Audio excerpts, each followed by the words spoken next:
दी print के YouTube channel को subscribe करें और ताज़ा अपडेट्स पाने के लिए बेल आइकन दबाएं।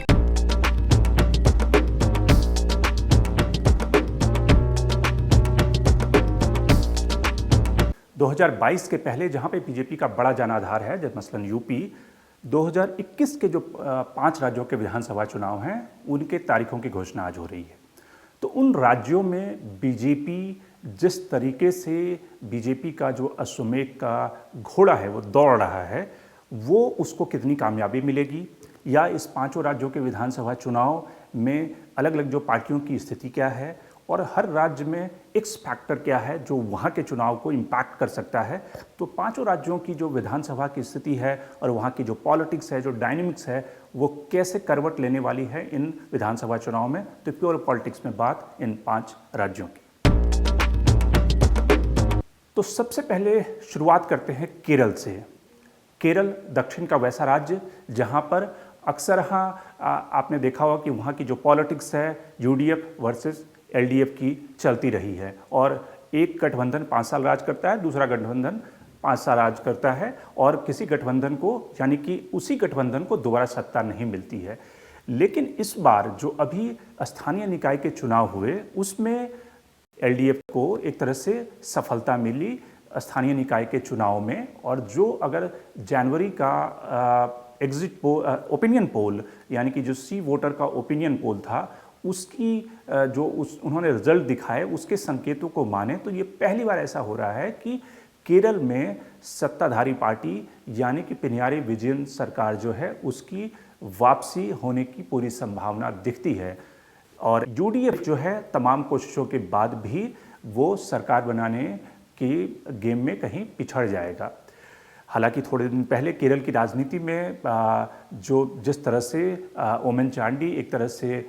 इग्नोर किए गए थे, नेग्लेक्ट किए गए थे, उनको फिर से कमान सौंपी है कांग्रेस ने और एक तरह से ओमन चांडी की वापसी हुई है। तो कहीं ना कहीं उसके पीछे की जो पॉलिटिक्स है कि जो क्रिश्चियन वोट है जिस पे बीजेपी काफ़ी ज़्यादा डिपेंड कर रही है और बीजेपी काफ़ी स्ट्रैटेजी के तहत उस क्रिश्चियन वोट को लुभाने की कोशिश कर रही है, और इसके लिए बीजेपी के कई सारे नेता पिछले कुछ दिनों में प्रधानमंत्री से आकर मिले। उस क्रिश्चियन डेलीगेशन को प्रधानमंत्री से मिलवाया गया और उस डेलीगेशन ने ये भी मांग की प्रधानमंत्री से कि आप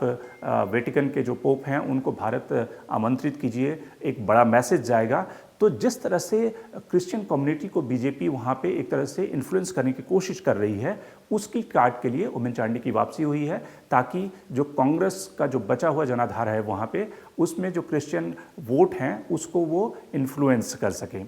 लेकिन फिलहाल जो अभी तक की स्थिति दिखती है, जो ओपिनियन पोल की माने और जिस तरह के वहाँ पे संकेत दिखते हैं कि स्थानीय निकाय के चुनाव को अगर एक बैरोमीटर माने तो वहाँ पे पिनराई विजयन एक तरह से फिर से सत्ता में वापस लौट सकते हैं। और जो बीजेपी का जो परफॉर्मेंस रहा है वो पिछले कुछ सालों में उसके वोट परसेंटेज में बढ़ोतरी हुई है, यानी कि तकरीबन 8% से बीजेपी 16-17% पे वोट शेयर पे पहुंच गई है, और जो स्थानीय निकाय के चुनाव थे उसमें 17% वोट बीजेपी को मिले थे। लेकिन जो असेंबली का इलेक्शन है, असेंबली के इलेक्शन में बीजेपी जो कुल मिलाकर 20-22 सीटों पर उम्मीद कर रही है। हालांकि प्रधानमंत्री ने टारगेट दिया है 70 सीटों का, लेकिन 20-25 सीटें ऐसी है जहां पे बीजेपी पिछली बार अच्छी खासी वोट 40-45 हज़ार वोट पाई थी और दूसरे नंबर पे रही थी। तो वो वैसे इलाके तिरुवनंतपुरम का जो इलाका है, त्रिशूर का जो इलाका है, वहाँ पे बीजेपी उम्मीद कर रही है कि वो अपना जो सिंगल डिजिट का जो नंबर है, यानी कि अभी बीजेपी के सिर्फ एकमात्र एमएलए वो राजगोपाल हैं जो कि केरल के एक तरह से अटल बिहारी वाजपेयी माने जाते हैं और वाजपेयी सरकार में मंत्री भी रहे हैं। तो उनके अलावा वहाँ पे बीजेपी अपनी संख्या जो है हिंदू कंसोलिडेशन और प्लस क्रिश्चियन के आधार पे वो अपनी संख्या वहाँ पे बढ़ा सकती है। लेकिन फिलहाल वहाँ पे सरकार बनने की संभावना यूडीएफ की ज़्यादा है। अब आते हैं बात तमिलनाडु की। तमिलनाडु एक काफ़ी इंटरेस्टिंग स्टेट है इस चुनाव में, क्योंकि वहाँ पे एक तरह से इकलौता ऐसा राज्य माना जा रहा है जहाँ पे सत्ता पलटने वाली है, यानी कि एआईडीएमके और जो बीजेपी का अलायंस है उसकी एक तरह से करारी हार की संभावना जताई जा रही है, और डीएमके और जो कांग्रेस का जो गठबंधन है वो कहीं ना कहीं सत्ता में वापसी करने की उसकी पूरी संभावना है।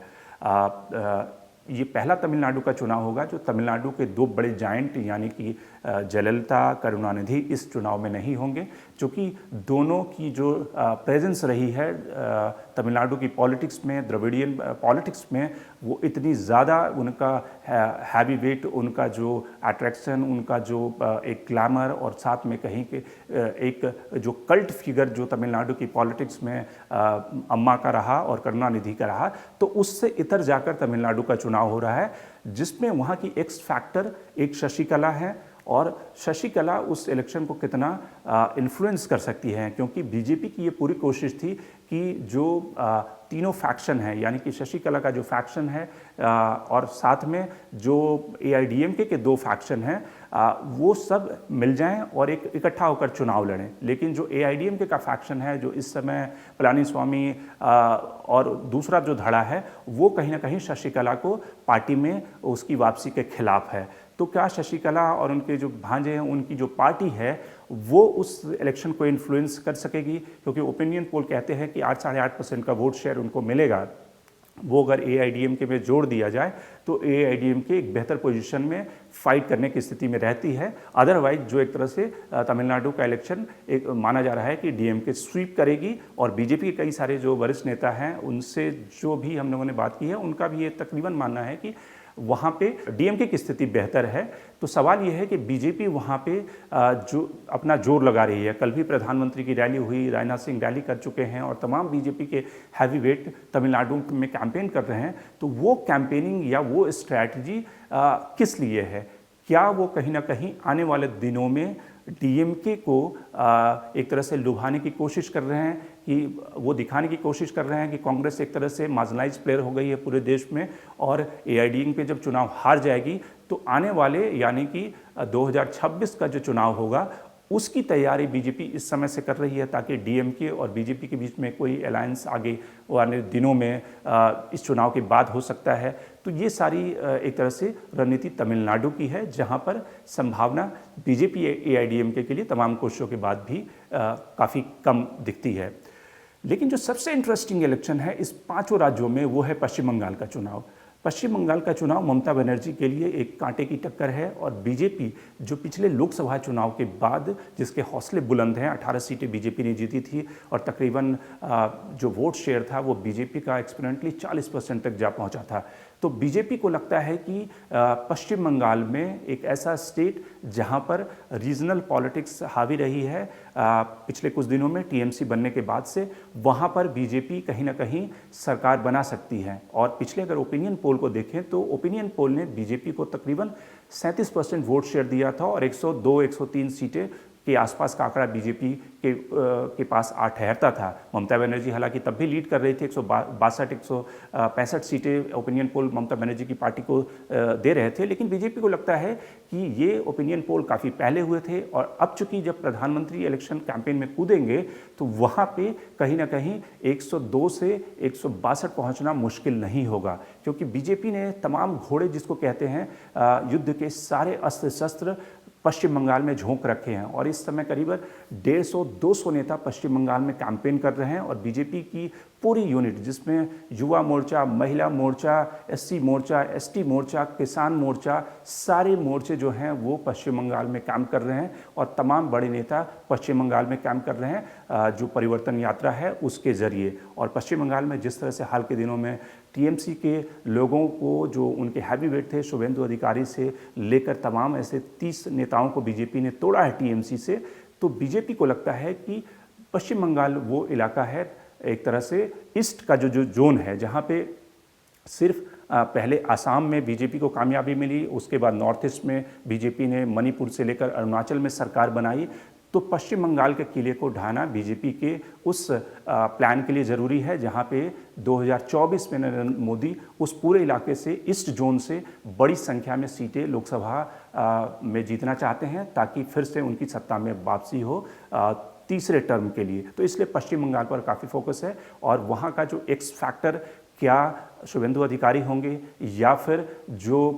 शरीफा AIM का जो गठबंधन एक तरह से बनने की शेप में है, वो गठबंधन कहीं ना कहीं माइनॉरिटी जो वोट है, मुस्लिम वोट है, ममता बनर्जी से तोड़ेगा और वो कहीं ना कहीं ममता बनर्जी के लिए नुकसानदेह होगा। तो पश्चिम बंगाल के चुनाव का एक्स फैक्टर क्या वो MIM और शरीफा गठबंधन होगा या फिर बीजेपी का जो एक एग्रेसिव कैंपेन है, जो शुभेंदु अधिकारी और तमाम ऐसे जो फैक्टर हैं वो कहीं ना कहीं पश्चिम बंगाल की राजनीति को शेपअप करेंगे। लेकिन वहाँ पे कुल मिलाकर जो 11-12% का वोट शेयर लेफ्ट और कांग्रेस का है वो वहाँ के चुनाव का एक्स फैक्टर होगा, क्योंकि ये वोट शेयर अगर बीजेपी को मिल जाता है, जो कि पिछले चुनाव में मिला था, तो बीजेपी कहीं ना कहीं सत्ता की दहलीज तक पहुँच सकती है। असम की राजनीति में एक तरह से माना जा रहा है कि बीजेपी वहाँ सत्ता में वापसी करेगी, क्योंकि असम की राजनीति में तरुण गोगोई के जाने के बाद आज की तारीख में कोई बहुत ही फॉर्मिडेबल कॉम्बिनेशन नहीं है।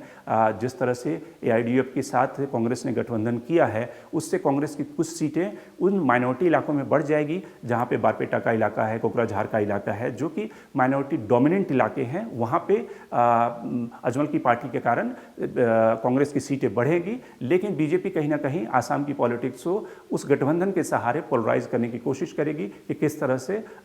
जो उनको सरनेम और उपनाम देने शुरू हो गए हैं। कल भी अमित शाह ने अटैक किया कि किस तरह से मुस्लिम जो एपिजर हैं और ख़ास करके बांग्लादेशी को तब तक नहीं भगाया जा सकता जब तक ऐसे लोग राज्य में रहेंगे। तो वहाँ की पॉलिटिक्स एक तरह से पोलराइजेशन की तरफ जाएगी और उसमें कहीं ना कहीं बीजेपी आसानी से चुनाव जीतने की उसकी पूरी संभावना है। एक राज्य जो पौंडीचेरी है, जहाँ पे इस समय सत्ता का खेल हुआ और उलटफेर हुआ,